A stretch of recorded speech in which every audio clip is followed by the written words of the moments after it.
word. It's God's side and the other side. It's up for all of them. It don't matter if you Diddy or whoever you is. Hey. Everybody get exposed. Pray for all my foes. I like that. But It's the as if I could be a rapper, right? Hey. It's not going to happen. I couldn't rap if I was reading it in front of me. But that's Christian rap right there. And it actually came true with the guy predicting that something would happen with Diddy and the whole 9 yards. But we are here. Amazing Grace Sports Network on Saturday morning, 9 a.m. WEZE, The Word. I'm here with Kevin Christen. Glad to be back. The dynamic duo is here. And we call ourselves Batman and Robin. And that's only I'm Batman only because of my age. That's it. Not because of whatever. But yeah, age. How do you feel back there, Robin? Whatever works best. Oh, it's good to have you back in a beautiful second day of August here. Beautiful day out here in and around the Boston area. So good morning to everybody, and good to see you again, Clay. Good to have you back. Out of the mountains of Tennessee here. How does and the bears that roam around and walk up, actually just walk up the street at 6:30 in the evening and are just hanging around in the morning when you at 6 o'clock in the morning, just hanging around. They spent the whole night foraging and they just come around and go, "Hey, how you doing?" No, listen, I'm not giving you any food. Go away. Right. But yeah, it's a heck of a sight. They're just there. They are. Unbelievable. Our number is 844-249-5247, 844-249-5247. And of course, we start off with prayer. And my wife, okay, this prayer is really more of a dedication or sort of a prayer to husbands or husbands to be out there. My wife forwarded me an essay on husbands. I think she was trying to coach me up, motivate me, Kevin. Most of it was inspiring, okay? Even though part of it said that being a husband was kind of like it was a kind of bondage. Okay. Like a serf. It was the direct word in quote. Like a serf belonging to his landlord, a husband isn't free. That's not very inspiring, but not very inspiring. No. Let me see if I can clean it up a bit and try to get to the essence of it. Truthfully, as a husband, you are not free. No, you're not. Okay? You belong to somebody. So choose your wife well. Make sure she understands that the key tenet of Christianity is the sacrifice of self. Because as you belong to somebody, she belongs to somebody. You are both responsible for the other person. Marriage is about responsibility, and you will grow in that responsibility. You will grow in your ability to love and be loved with that responsibility. So, as a husband, you want to be responsible to a wife who is also responsible to you. Amen. Amen. Very good. That's very inspiring. I tried my best. Tried to clean it up. I guess we're ready for Today in History. Let's see what we got here. This is going to be exciting, ladies and gentlemen. Today in History.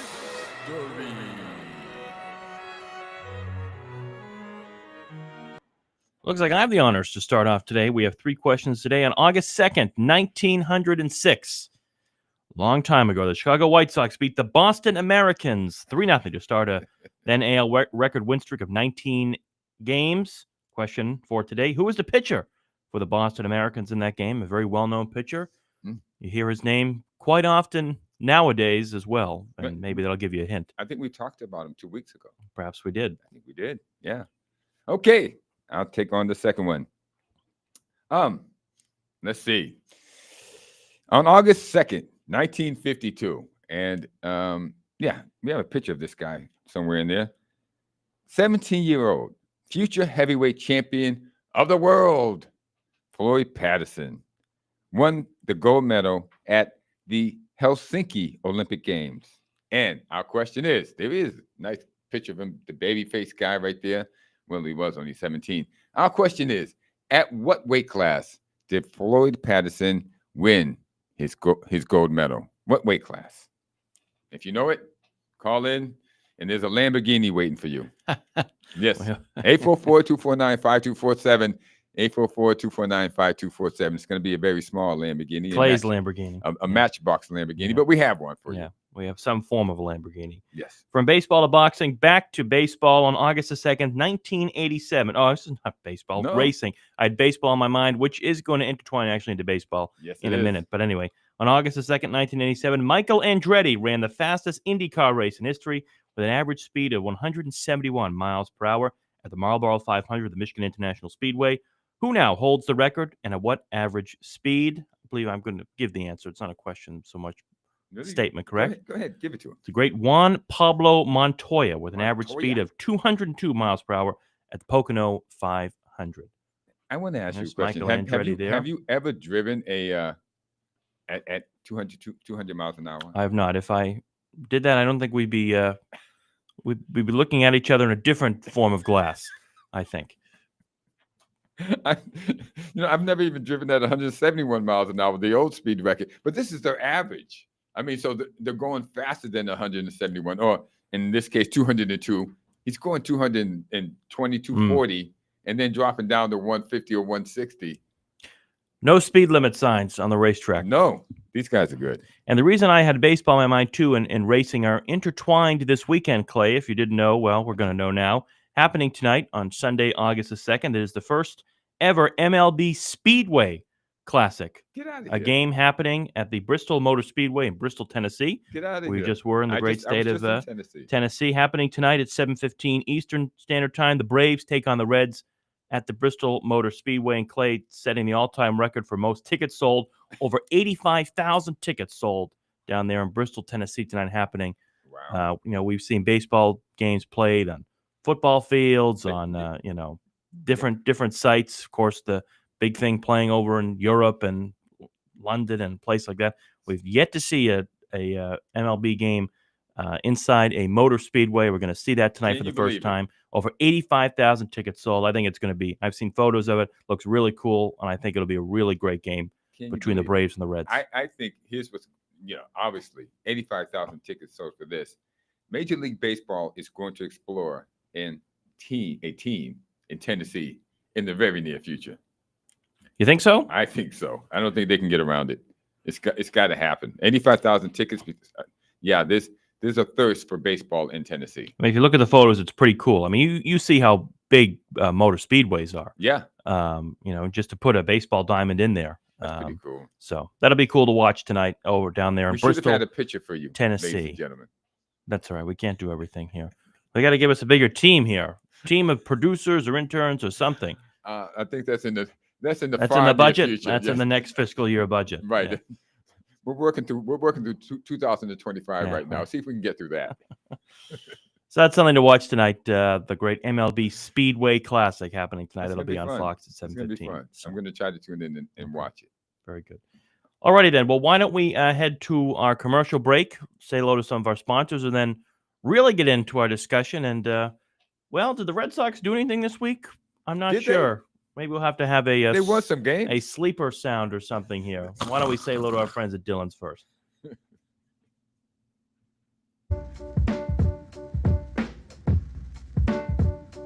Hey, are you feeling a little achy or sore from the cold weather?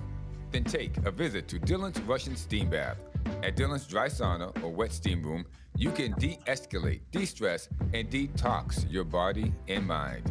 A hot place of massage or a variety of oil massages are available. You will enjoy the relaxed atmosphere that features a nutritious snack bar, large screen televisions, and comfortable lounge chairs to cool off in during your visit. They have two convenient locations, one in Chelsea and the other in Quincy. Find them online at Dillon's Russian Steam Bath or call 617-549-3484 for more information. To enjoy your best health, visit Dillon's Russian Steam Bath, where heat, steam, and water have a therapeutic effect.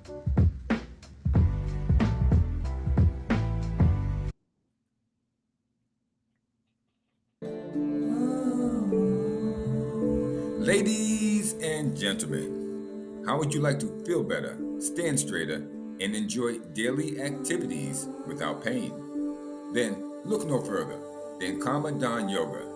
As one of the more accomplished yoga instructors in the New England area, Karma embraces many different styles of yoga, including vinyasa, slow flow, yin, and restorative in order to tap into your pranic energy and create a balanced mix of healing, stretch, and strength. Find her and her very affordable classes online at karmadonyoga.com. That's karma, like good karma, bad karma, dawn, like the morning dawn, yoga.com.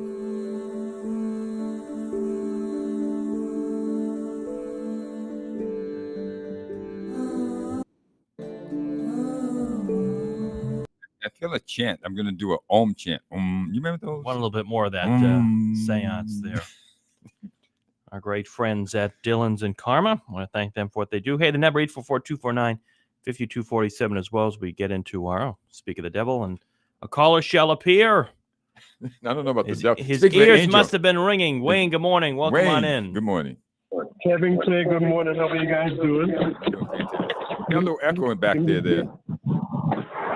I'm just getting out of my car. So it feels like deja vu all over again with the Red Sox not doing anything at the deadline. No way. No way. You feel that way? They didn't do anything. They got 2 impact players. Did the Red Sox make a move at the trade deadline? I must have missed it. Deja vu all over again, like Yogi Berra says. Deja vu all over again. No, I'm serious. Did they make a move? Because I saw the Yankees made a lot of moves to improve their team. I saw the Blue Jays made some moves. Did the Mariners made some moves? The Texas Rangers made some moves. Did the Red Sox do anything? I must have missed it. I must have been asleep on Thursday. Yeah, They didn't make the kind of move that we were hoping for with the Joe Ryan, the pitcher. yeah. Well, how about that Dustin May guy? I mean, come on. I mean, that guy there. The sky's the limit. Well, if anything, I'm glad they didn't mess up the chemistry of the team because, like, they won that game in 10 innings last night with a Darren Homer, with Anthony Homer. Yeah, it was a double. Yeah, but he's a stud. That guy Anthony's a stud. So hopefully, we can keep the train roll on the tracks and let's see where we go from here. I don't think they have a choice because the management didn't bring in anything.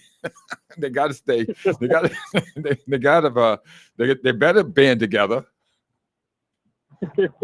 Well, that's what I think. And Kevin's going to speak more on what he thinks. He's biting his tongue right now because really he can't wait to go at it. So, Wayne. Let's get off the air and let Kevin talk about what he thinks about what occurred over the week. Okay. I'll listen to you guys. Thank you. Have a great day. All right. Good luck. Thanks, Wayne. Bye. All right, Kevin. I see you back there steaming. Go for it, kid. Well, I'm just curious if the Red Sox made any moves. I wasn't. No, not really. No, not really. No, I'm being facetious, of course. Well, the Red Sox did bring in 2 pitchers. One, Steven Matz, and left-hander who's going to hopefully help stabilize the bullpen here. And the bullpen actually has not been terrible. Another left-hander. Left-handed reliever there, sort of to replace Brennan Bernardino, who's been sent down. Okay. And then they brought in Dustin May, which was a great surprise to me. Obviously, we saw Dustin May pitch against the Red Sox last Sunday. He looked kind of good, though. Again, at Fenway Park with the Dodgers. Well, I mean, Clay, he's battled. Dustin May was supposed to be one of the great pitchers of the Dodgers in recent years. And let me walk you through his injury history. This is a guy that has struggled to stay on the field, more so because of his injury history. But when he has been on the field more recently, he has not been the pitcher that I think many in the Dodgers organization thought he was going to be. His injury history, well, it is significant. He's had Tommy John surgery in 2021, flexor tendon surgery in 2023. He tore his esophagus in 2024. What? Apparently, there's a story he almost died choking on a salad or something. So I guess we've got to be careful about eating salads. That being said, I would hope he gets a haircut. I don't like his. It looks like the comedian Carrot Top. Yeah, it's kind of scruffy. And no disrespect, but I'm not a fan of his hairstyle. But anyway, obviously the Red Sox and Craig Breslow like Dustin May, but again, he has battled significant inconsistencies, particularly with his sweeper pitch. and he's really struggled against right-handed pitching this year. So we already have a guy like in Walker Buehler who has struggled this year, who's a former Dodger. Why now we bring in someone like Dustin May, not someone like a Zach Gallen from the Arizona Diamondbacks, not someone like a Merrill Kelly from the Arizona Diamondbacks, who the Texas Rangers were able to go get and sign. And by the way, the Rangers, they lost to the Mariners last night. The Rangers are on the heels of making the wild card, and you just can't count them out. I think the Rangers are going to do everything they can to make the playoffs. That has been shown with the way they were able to bring in a great right-handed pitching guy in Merrill Kelly to already help their rotation with Jacob deGrom and Nathan Eovaldi there in Texas. And don't count out Bruce Bochy, who obviously in his first year as managing the Texas Rangers, they won the World Series in 2023. Yeah. So that being said, do these guys make an immediate impact? I don't think they make an immediate impact. I don't think if the Red Sox win the World Series at the end of the year, Clay, which I don't think they will, but if they do end up winning the World Series, I don't think we're going to sit here in early November and say, wow, because we went out and got Steven Matz and Dustin May, the Red Sox started to play even better than they were now. There's no doubt the Red Sox are playing good baseball. Nobody's doubting that right now. And in my opinion, they are exceeding all sorts of expectations. When the Red Sox traded Rafael Devers in mid-June, I think many of us expected this was a white flag of surrender. This was over. This was a different direction they were going in. It's not working. And, here and there. Well, the Red Sox have got rid of that theory, and they have played even better where the Giants have gone down the tubes, mind you. And Rafael Devers, even though he has played a couple of games at first base, has not really performed well enough, obviously, to what the Giants maybe thought he was going to. And again, I don't, with the trade, I think, I don't know why they I would call it a draw, because I don't think Hicks or anybody else.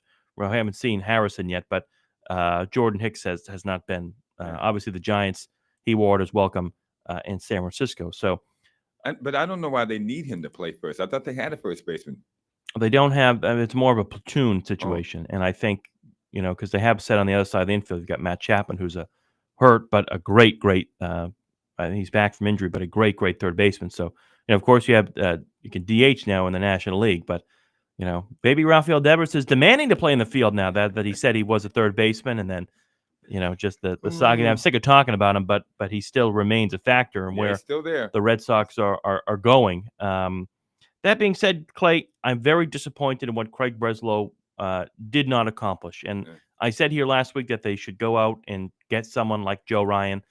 And if that means trading for Jaron, I know Jaron Duran is hitting the ball really well in the past week or so, and I know he's playing great baseball, and he should be playing great baseball. Even fielding, he even exactly right on the field. And so now that I understand not wanting to shake up the clubhouse and trade major league ready guys and things like that, but the statements from Breslow really got to me. Yeah, when he says, "I understand the fans' frustration, the empathy that we're supposed to have for him." Well, I tried, but I just couldn't do it. Well, that's not good enough. That is not good enough. This is not the Athletics organization. This is not Tampa, okay? This is the Boston Red Sox, and again, have become a laughingstock amongst the league. The Red Sox are no longer a top-tier organization, thanks in part to the ownership that does not care about winning significantly in more than 1 year, a one-year fluke that they have been doing.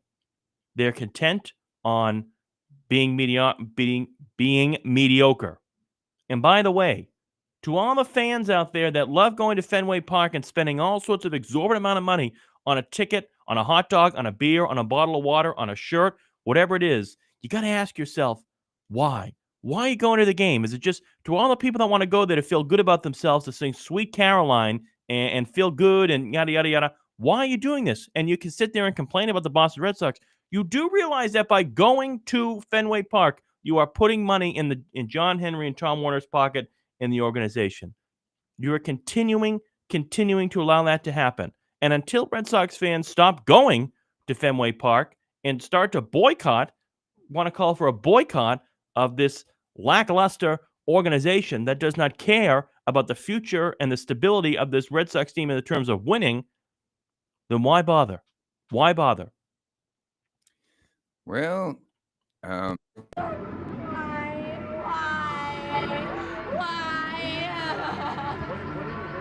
yeah, that question can be asked. Why?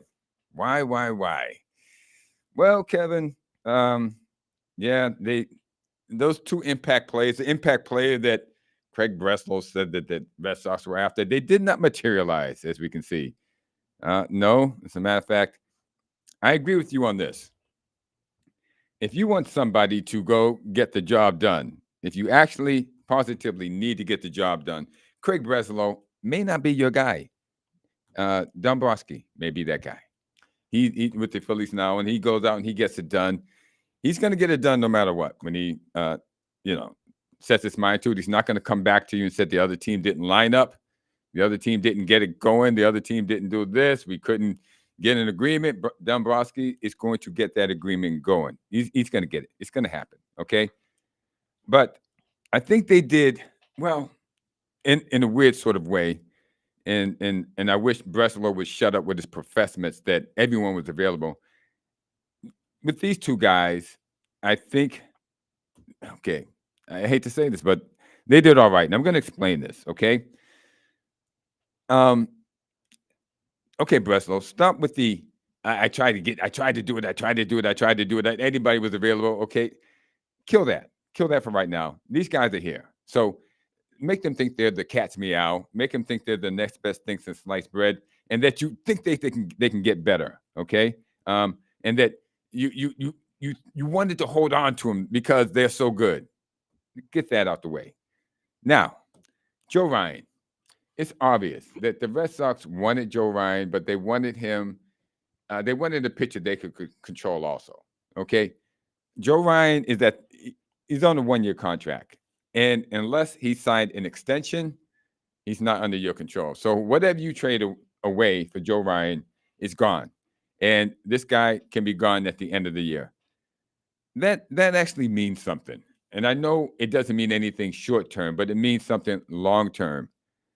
So I understand Breslow and management's points. Now, Breslow is the CBO, the Chief Baseball Operations guy on the team. He has to make a tough decision.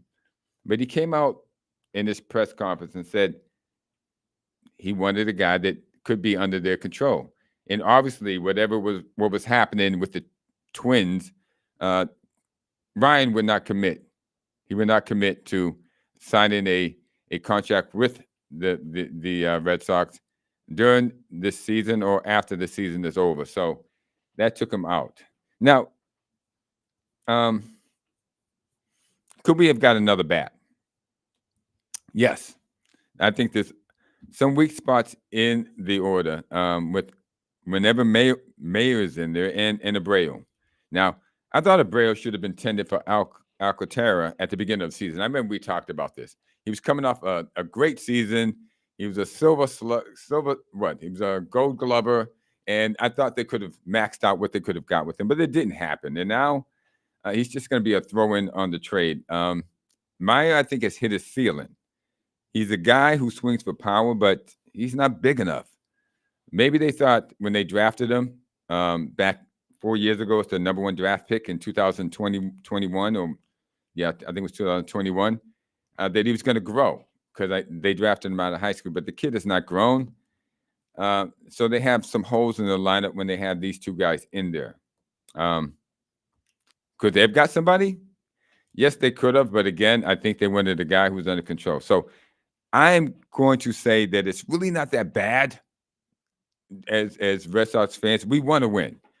And 7 years ago, they had a World Series, and then they went pretty far. I think 4 or 5 years ago, to the finals. 7 now. Yeah, 7 years ago they won the World Series, but they went to the American League Finals. I think it was about 4 years ago. But we're used to winning, and for that reason, it's hard to see the forest for the trees. Am I backing these guys? I guess I am. I'm going to go even further down the path and backing them. Now, the Red Sox unloaded Mookie Betts in 2020 because he wanted at least a 10-year contract. After the Betts trade, Mookie signed a 12-year deal with the Yankees. And recently we saw Betts 2 weeks ago. Dodgers. With the Dodgers. Yeah, he signed it with the Dodgers. And we saw it 2 weeks ago. Betts looked terrible. Okay? He was a shell of his old self. And those of us who have watched Mookie Betts, we know the real Mookie Betts and what he looked like and what he played like and what he could do. The guy they have now is not that guy, and they're on the hook for at least 6 or 7 more years with this guy, and probably a decline in this guy in Betts. The same with Bogarts. He wanted a long-term deal, but he's on his last legs in San Diego. So we can criticize them in a sense, but since the Devers trade, the Red Sox look better. So sometimes it's addition by subtraction. I don't know what to think. I want to beat management up, but at the same time, I want to give them credit for them being where they are right now, which is in the playoff. And I think that right now, yeah, they can definitely be in the playoffs. And I think they could take the division because I'm not sold on Toronto. I've been saying that 2 months, and Toronto's been in first place for 2 months. But I'm not sold on Toronto. I think they're going to have a swoon. I think they're going to fall.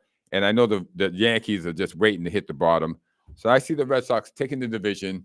And if they take that, I would like to say the sky's the limit, but I don't think it is. But yes, I'm not going to beat them up too badly.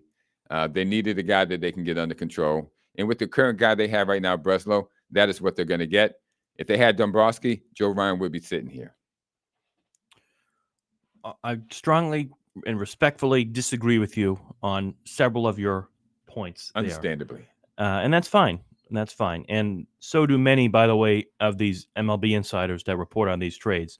And I'll read you some quotes here if you don't mind. I don't mind. Ken Rosenthal from The Athletic on the Red Sox trade deadline. Quote, an epic fail. Comes off an epic fail at last year's deadline with Craig Breslow, and this was an epic fail as well. The Red Sox are one of the many teams that use modeling and tries to figure out what the best values are. It's all about efficiency and getting the best deal and this and that and the other thing. At some point, you got to fire, end quote. He's exactly right. Let's see. What else do we have here? Bob Nightingale from the USA Today, who grades the Red Sox trade deadline move as one of the losers of the deadline and says that teams don't like dealing with Craig Breslow because they can never get a straight answer out of him. I heard that too. He said, end quote, hey, weren't the Red Sox supposed to do something they promised? That's correct. They were going to make this team a legitimate contender. Instead, the trade deadline came and went, and all they did was acquire Dodgers starter Dustin May and swingman Steven Matz from the St. Louis Cardinals. It wasn't nearly enough. Lou Maloney, former player with the Red Sox, obviously is the color commentator on Nesson games, said, quote, people just want action. Like people want, let me backtrack there. People just want action, like people want a player. I got to be honest with you. I don't care about prospects. I throw up in my mouth when I hear people talk about they're upset about Blaze Jordan leaving. How many rookies do you want here? I've been saying that for many, many shows here. At some point, Clay, you got to be able to give up some of these guys, and Dombrowski was able to do that. They're not all going to pan out. And by the way, when Breslow comes out and says we were uncomfortably aggressive and yada, yada, yada, and people didn't want our guys, to me, if people don't want your guys, quote unquote, to me, that looks at in terms of the Red Sox have overvalued and overhyped their prospects, and other scouts have seen that. So to me, maybe the Red Sox really don't have much to trade because other teams really don't view their prospects. The Red Sox have really had hit or miss prospects. They're lucky with Roman Anthony and his success right now, and I think that's been great. Obviously we've got a long way to go. Marcelo Meyer, I know you kind of seem like you're all set with him, but you're not sold on him yet. But I think he's going to grow. And other guys as well. That being said, we've seen a lot of Red Sox players that have not worked to the way we thought they were going to end up being, and they ended up trading him. And Dombrowski had no problem doing that. No problem. Chaim Bloom did have a problem with that, He and did. Craig Breslow seems to be somewhere in the middle, maybe leaning towards more the Bloom method. But this almost robotic, unhuman action from Craig Breslow. He says, "Well, we were uncomfortably aggressive, and nobody was untouchable. And please, I understand the frustration and the disappointment, but." Don't worry, we've got a really young, exciting, talented team. One is capable to perform at this level and get to the postseason. That's what our focus is on. That's great.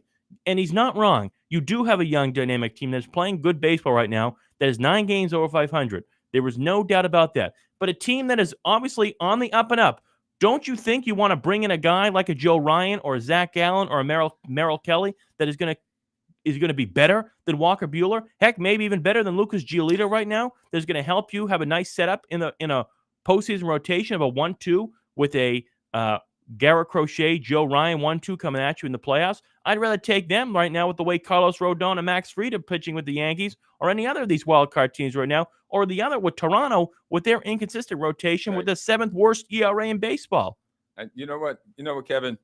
I'm flipping again. I'm with you on this. I have a problem with Craig Breslow. I think I expressed that. Dave Dombrowski. There's a guy, okay? He's going to get it done. And, Craig, you've done, okay, you got Giolito. You got Crochet. You made some great moves. You brought in Walker Buehler. That hasn't worked out, too badly. Bregman, but Walker Buehler too. But, yeah. I wouldn't put Walker Buehler in that category at all. Yeah, I think he's a 50-50 guy. Some days he looks great. Some days he looks like, what are you doing? It's a definition of inconsistent. But you brought people in. Let's just put it that way. You brought people in. But you're dropping the ball. You're dropping the ball, Craig. This is the time to make a move. And, there's a lot of Ivy League CBOs in the Major League Baseball. You're one of them, Craig. You're from Yale. And you're making it too easy for guys like Dave Dombrowski to go out and get things done because you are robotic. It's not just Dombrowski, though, Clay. It's. I mean, look what the Yankees did with Brian Cashman was able to. Brian Cashman. Obviously, the way the Yankees are going, and I would say the Yankees have played more inconsistently in the past 2 months than the Red Sox have. There's no doubt about that. However, they were able to go get 3 relievers, and look at the stat line last night. The Yankees lost down at Miami in a crazy game, and 3 of their relievers really didn't pitch well. They're trading for the Pirates all-star closer Bednar, who let up 2 runs, and Doval, who they brought in from the Giants, who ended up taking the loss in that game, and Bird from the Rockies as well, and guys that absolutely imploded last night out of the bullpen. 3 guys that they immediately traded for, and so that was fun to watch. But that being said, the Yankees, they went out and retooled their team. The Yankees, on paper, maybe didn't see it last night, but on paper, are a better team now than they were 2 days ago or 3 days ago before the trade deadline. And that's what we want to see from the Red Sox. Well, we got a guy right here named Brad Stevens that can probably give Craig Breslow some tips. You know me. I don't like to compare. I know, but sports. At least some maneuvering, some. It's apples and oranges, but I understand where you're going with that. Yeah, I understand where you're going with that. Mechanism that you can work with here. Okay, Craig, give Brad a call. So I mentioned the report, and I'm sure they've spoken. I mentioned the report about how teams hate dealing with the Red Sox. This is again from Bob Nightingale. Let me read you the quote here. It says, quote, "Teams hate dealing with the Red Sox. I guess it's just very tough to deal with Craig Breslow. When you talk to GMs around the game, they said it's very tough to deal with the Red Sox and Craig Breslow in particular." Then Nightingale goes on to say, "I don't think they were ever really on Joe Ryan. I'm not sure if they even had conversations. If they're really going for it, they did a poor job because the Yankees got a lot better. The Blue Jays got better. So I think they're going to be on the outside looking in." That's what he's saying. And he's just an insider. He's like us. I mean, what do we know? What does he know? What does anybody know if you're not playing the game? Right. We're just here to offer our own opinions, and we'll see what happens at the end of the year. He didn't say that, of course. I'm adding that. He goes on to say, "I think the fact that they didn't do anything, they may be sitting at home, and the Texas Rangers take their place as that wild card team." I think that is a fair assessment to make. I think a team like Texas really scares me going forward with the way they were able to bring in a guy like Merrill Kelly. So long as Jacob deGrom stays healthy, Nathan Eovaldi as well. Yeah. They both pitched very well. You bring in a guy like Kelly who's able to help your rotation, and I think the Rangers have the tools necessary to make the wild card right now. And maybe if they play even better, maybe even leapfrog the Houston Astros in the American League West. And that division is not sold. That is not finished. That's for sure, with 3 teams right now in contention. Seattle among them as well. And they obviously brought in a huge power bat with Gino Suarez, who they brought in, who the Red Sox apparently were interested in trading. The Red Sox, it's always going to be, well, the Red Sox were interested. There are talks. They were thinking, well, maybe we can put him at this position and yada, yada, yada. I think you want to talk about a bat. I never thought the Red Sox really were going to get a bat. I think there were, as I mentioned, too many cooks in the kitchen. If you want to look at one position where they needed immediate impact or immediate need for, that was at first base. No disrespect to Abraham Toro, but if you have a guy like Suarez who you can go trade for and try to put him at first base and move some pieces around, but the problem was you have Yoshida there, and Massa has not hit the ball well since he's returned from injury, and again, just a very poor contract that the Red Sox signed him to. I'm going to add something into this. Texas Rangers are 5.5 games back. I don't know if they can take the division, but at least they're making a move to do it. Okay. At least they're making the move and they're trying to go out and get it done. So, if this works out, it's going to look great for Breslow. And if it doesn't work out, well, there's the dividing line. and you know what you have to do. I don't think these guys are not going to be the guys that at the end of the year we're going to say, well, just because they got them, there's a reason why the Red Sox won the AL East. I mean, you're talking about Matz and Mays. Correct. Right. Correct. Right. Correct. No, that's. I think if you view them both, if you want a guy that is going to have an impact the most, I think it'll be Steven Matz out of the bullpen. Like Dustin May, if Dustin May is able to show what he's been able to show many years ago in his career when he was healthy with the Dodgers, then it's a different story. But they can't keep taking these leaps of faith like they've done with May and Buehler. Mm-hmm. Okay, they've shown that they can't necessarily get it done. You just can't bring them in. It's going to change anything, guys. And I put Jordan Hicks in that category as well. Yeah. I mean, when you're the Dodgers, Clay, I said this to you off air. You're the LA Dodgers who have been sitting in first place all year in the National League West, a team that has, the defending World Series champions, a team that is always going to be, around in the playoff picture. There's no doubt about that, in the World Series picture too. If you're a team like the Dodgers and you're trading guys off your team who just started or who in your starting rotation or sort of a sixth guy, what does that say to you? You don't. It says him. You don't need him. He's better off on a different team than he is on our team. Yeah. And you're trading to the Red Sox. If Dustin May was on the Twins, if the Twins who were selling and traded 9 of their guys, then I'd feel a little bit better about it. Yeah. This is obviously the guy that's a rental guy, but this is a guy that clearly the Dodgers said he's worn out his welcome. He's inconsistent. He doesn't fit our team right now. We don't even need him on the rotation. And how much depth they have for pitching, the Dodgers do. I mean, it's a guy that played 4.85 ERA. Buehler has a 5.72 ERA. I mean, what are we doing? What are we doing? And we've got Merrill Kelly, who's got an ERA in the low threes. Okay, I'm gonna tell you something. And Joe Ryan, we know the story there. I feel like that wrestler who's been jumped on a couple of times. Actually, it's been 3 guys that just came and he jumped on me. I feel like Kevin's just piling it on me now. I agree with you, Kevin. Yeah, Breslow did not do enough. You got me. It's just disappointing. And I said to myself, I knew this was going to happen. I knew this was going to happen just because we've seen a pattern. I have to walk you down. It's just disappointing. It's disappointing. And listen, people say, "Well, you shouldn't be disappointed. They're 9 games over 500. They're in the wild card." Yada. I know. Yeah, that's great. They're playing great baseball. But wouldn't you want to add some more pieces to help this team play even better? If you want to nail it, yes. Correct. You got to go do it. You can't. There's no way around it. With that, we're going to go to a commercial break. We're going to have to get in a commercial break here before we move on to the Patriots. Enough of the Red Sox, but call in if you feel like talking about the Red Sox or the Patriots. 844-249-5247. 844-249-5247. This is the Amazing Race Sports Network with Kevin Chrism and Clay Morris. I'll take a breather after that one. I want to say hello to our friends at Oyama Investments, of course. We have to do a recorded spot. You do so well for the other Dylan's and Karma, but we do live investment. Hello to them. If you're looking for a smart investment, searching for a place to call your home, we want to welcome you to Oyama Investments, where your dreams, well, they do find a foundation.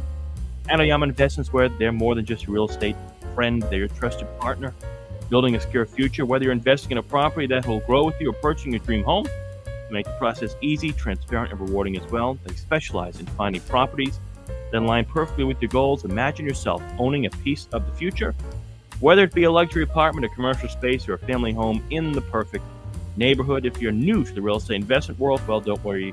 We're every step of the way helping you make informed choices with confidence. Real estate prices rising. There's never been a better time to invest.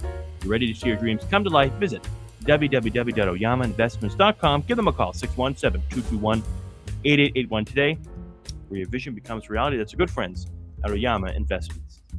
Here we go. Nice music. Love it. So just one more thing on the Red Sox and not on the Breslow, just to update everybody where they are. Houston Astros are in town. Obviously, the Red Sox took 2 out of 3 up in Minnesota, the last series they were in. They took game 1 of the series against the Astros last night in a walk-off at Fenway. Roman Anthony with a walk-off base hit to win the game 2-1. And when what was a bullpen game for the Red Sox, Alex Cora deciding to rest Garrett Crochet, which I think is actually a pretty smart move as we get into even more important time here in the Major League Baseball season. What's obviously, this guy's name? Criswell? Yeah, Cooper Criswell, who's been up and down with Worcester and the Red Sox this year, and Yay, Cooper. pitched well. Heck of a job. Pitched well last night, and the Red Sox taking Game 1 of the series against a good Houston Astros team, and the Astros, of course, tracked by the trade deadline, bringing back Carlos Correa from the Minnesota Twins, and he didn't do much last night. But anyway, Game 2 of the series tonight, this afternoon at 4:00. Just a fire sale up there in Minnesota. Huh? 9 guys gone. Could have been 10. Hey, Joe Ryan could have been the 10th, but I guess not. Not with Breslow at the helm. Not without Breslow with our CBO. Yeah. So Game 2 of the series later this afternoon, 4:00. Walker Buehler on the mound, and then the rubber match of the series tomorrow morning. Yes, Clay, 11:30 start time at Fenway. With the Red Sox taking on the Houston Astros. And by the way, you're probably wondering, you couldn't watch the game on TV last night unless you had Apple TV. Right. And you can't watch the game on Sunday unless you have Roku. So I'm not sure if you have any of those, Clay, but we still have cable in my house and don't have the Apple TV. So I was very disappointed I couldn't watch the game last night. Yeah, the Red Sox trying to maximize their revenue, have sold rights to various different companies over various different times of the year in the season, and it's causing the fans consternation. But yes, these are first world problems. Yeah. This is what we're dealing with here. So the Red Sox have Houston for 2 more games. They welcome Kansas City to town next week, and then they go on the road next Friday, starting out back on the West Coast against the San Diego Padres. So again, the Red Sox do have the toughest schedule remaining in the league. It's been documented. It's been documented that they have the toughest schedule. So step it up, and they proved themselves okay just far. 9 games. Over 500 right now in the wild card, a half game back of the Yankees for the first wild card. And again, in that division, I know Clay's not sold on Toronto. Red Sox 4 back at Toronto. That's all. And a half game back of the Yankees, who are 3.5 back at Toronto. So here we go. Now, what do we think about these Patriots as we go forward? Well, as we saw, Micah Parsons, Terry McLaughlin. I've heard they want to come to the Patriots. They can't wait to get here. Well, Mike Vrabel was asked about in a press conference on Friday afternoon about the reports that both Micah Parsons and Terry McLaurin asked to be traded. Obviously, Micah Parsons with the Dallas Cowboys and Terry McLaurin with the Commanders over there. And, Mike Vrabel gave a pretty blunt response when asked about it. He said, quote, "I'm not going to comment on players that are under contract on other teams. Let's focus on the ones that are here that we're working with. I mean, we'll see." Meanwhile, he's telling Elliott Wolf to check it out. Check it out. Oh, no doubt. I mean, you got 2 guys that could make an immediate impact on both sides of the ball here, respectively.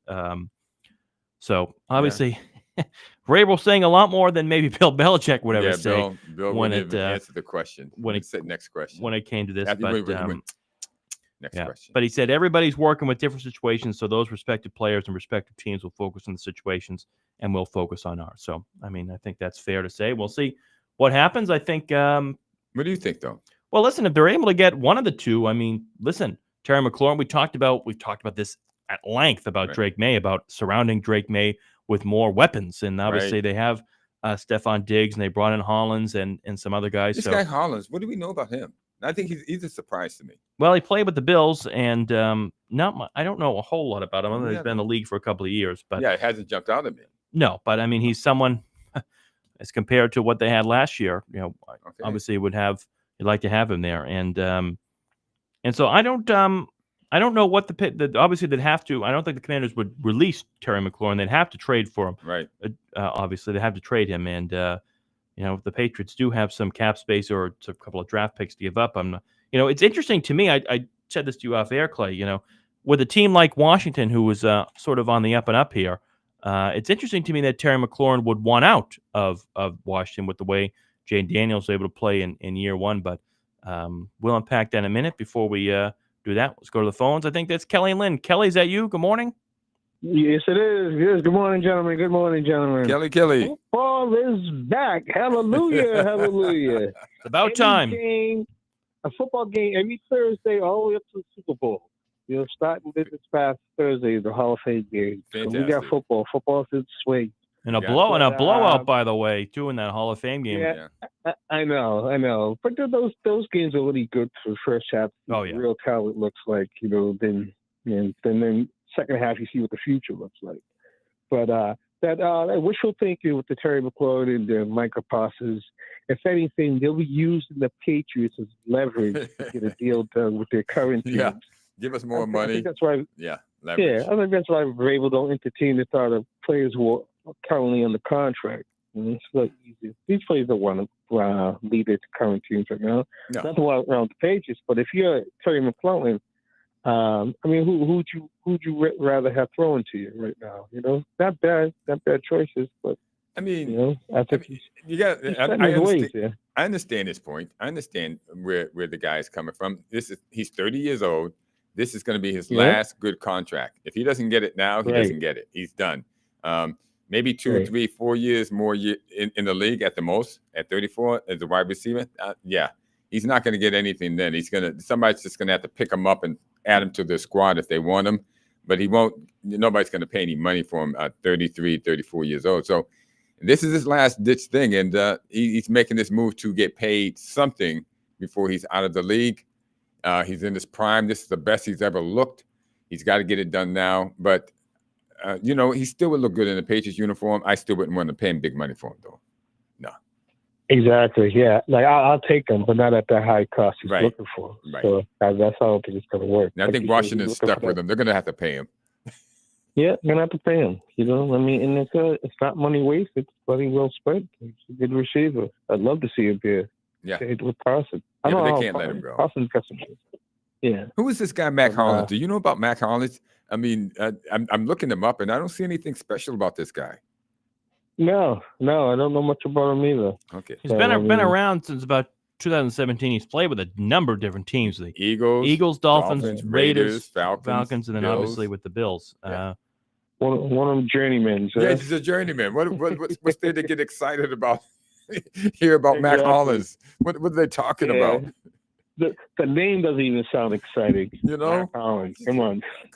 He's had some good years. I mean, last year with Buffalo, 31 receptions for 378 yards and 5 touchdowns. 2022 with the Raiders, 57 receptions, 690 yards for 4 touchdown passes.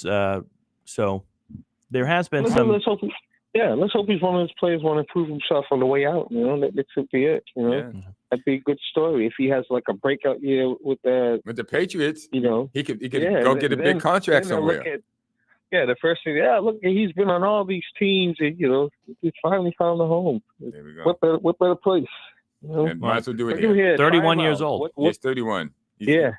What's it gonna hurt? I always look. What do you got to lose? Nothing. He's 6'4". He's bigger than the rest of the receivers. So I mean, I think if the Patriots want to make a big move, I think it should be on Micah Parsons. They've got about $60 million in cap space. So obviously, now, and they'd have to move some money around and move some contracts around, which I think they could. But I think he would make an immediate impact on the defensive side of the ball with a great pass rush unit, which features. They brought in Milton Williams, Christian Barmore, Keon White, Harold Landry, obviously, and I think it would be a defensive coach's dream to include Micah Parsons in that. So I think if the time time is now for the Patriots to make a move on Micah Parsons, I think Dallas probably will end up trading him, or who knows? We've seen this story before where players at this time go get him, Mike. Get him, Vrabel. Complain. Get him. Elliot Wolf. This is your mission. This will solidify you in the annals of the New England Patriots of being a great GM if you go and get Micah Parsons right now. The Patriots will look like gangbusters. I mean, he's the best player in his position in the NFL. There's no doubt about it. 26 years old. I mean, obviously he views he views the Cowboys as not the team that's going to get them to the Super Bowl, and I don't think that's going to happen. So, two guys that won out of their respective NFC East teams, and Elliot, no surprise there. Go get him. Okay, Kelly, we're going to let you go so we can finish talking about the Patriots and bring up some other things. But thank you for the call. Thank you very much. Right quick, I'd like to take a shot at those questions. Yes, go right ahead. What you got? Now, the first one, as a true sports fan, I wasn't watching baseball back then, but as a true sports fan, you got to do the basic math. Whenever you talk about a pitcher back during that time, only one name comes to mind. Yes. Only comes to and you leaked it because you talked about it last week. I'm gonna go with Cy Young. Cy Young, correct. Yeah. Yes. A guy that is talked about all too much here and still in the MLB. It seemed like that was the only pitcher back then. Basically. But the funny thing is, I actually looked up the box score, and found out it was Cy Young. Yeah. I was wondering, it was up top. Could it be Cy Young that this happened to? And I then didn't it know it was. was Cy Young. When I heard the year and I heard pitcher, I said, "What other pitchers talked about back then?" You know? He's the guy. Well, you know what? You knocked it out, and whatever you want, except for that Lamborghini, is yours. Yeah. Well, it surprised me. And I will send you a surprise. I'm gonna go 2 for 3 because the racer win. I was gonna leave that up to Wayne. I thought he was gonna take a crack at it. Patterson, middleweight there. You're right. Class. You're right. Middleweight. Yeah, boom. That I did get. Oh my gosh. It's kind of a trick Knocked it off question because Patterson becomes a heavyweight as a champion. He wins it in the heavyweight division. Very few guys go from middleweight to heavyweight. He barely made it, but he did make it. So I thought it was a trick question that nobody would get.